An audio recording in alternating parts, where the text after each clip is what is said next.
Picking parts for a PC build can be both very fun and also very confusing. So let's go through and pick out a PC build so you know exactly how to decide what parts you need for your PC build. First off, budget is a very big deal. But regardless of your budget, with the way technology is, you can get a very good PC, at least to start with. So for this video, we're gonna be using the $1,500 price point. That's about a mid-range computer. Not quite too expensive, but also not exactly cheap either. And in the end, we'll discuss the most price efficient build that I could think of personally. And price efficiency to me means versatility. So with $1,500, pretty much all of the money is going to be going towards the CPU and the GPU. I'm gonna take about 50% of the budget and put it towards the GPU, so that's about $750. So 750 bucks, a 3070 Ti is a very, very good choice. However, you could go with a similar AMD card. For this video, I picked up the Asus TUF 3070 Ti for $660. So with the CPUs, I don't really have a bias towards Intel or AMD.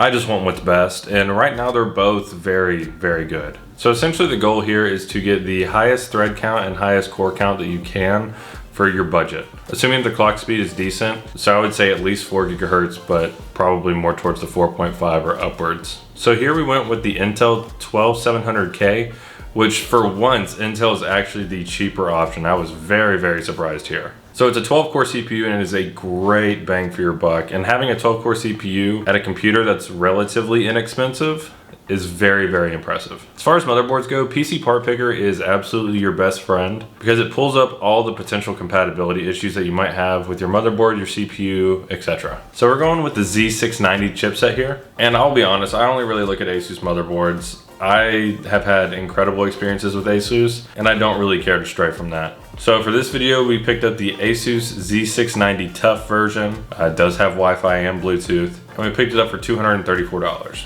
So time for memory. I always go Corsair. I have gone G-Skill in the past. I love Corsair and I don't see a reason to stray away from it.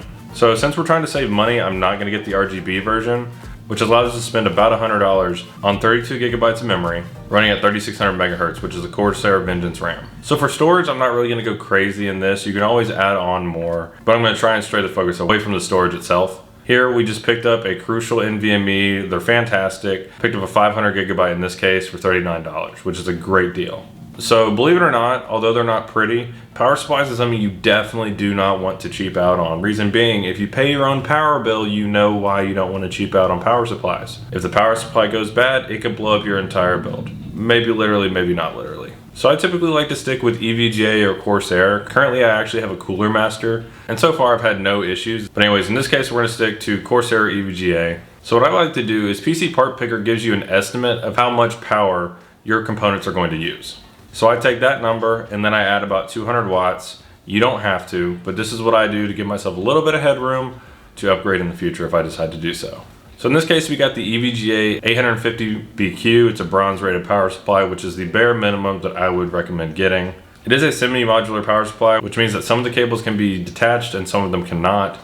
Honestly, modular versus semi-modular, I would get at least semi-modular, but completely modular is just for convenience. It's not any added benefit. So this Intel CPU actually does not come with a cooler, and usually I would recommend you just use whatever cooler that it comes with because these coolers are more than satisfactory. But because this one doesn't have one, we're gonna go ahead and pick up one. My favorite two brands are Noctua and Be Quiet, which performance-wise can actually compete with most AIOs, which is pretty impressive. So we didn't include a case here and we're right around $1,500.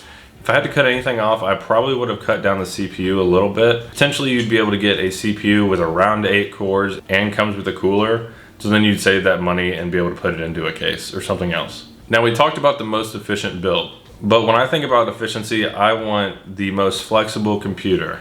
So I can play at multiple resolutions, which means that I can upgrade resolutions in the future. We can record, we can stream, we can program, we can do 3D modeling, you can do art type stuff, and of course gaming. So this build is $2,100 and it's very similar to what I would do if I had to restart. So it comes with a processor with 16 cores, which is ridiculous. And with 16 cores, you can do all workflows. So you can program, you can 3D render, you can video render, you can do some game design, gaming, streaming, recording, gaming. So getting an air cooler also saves us a little bit of money in the budget.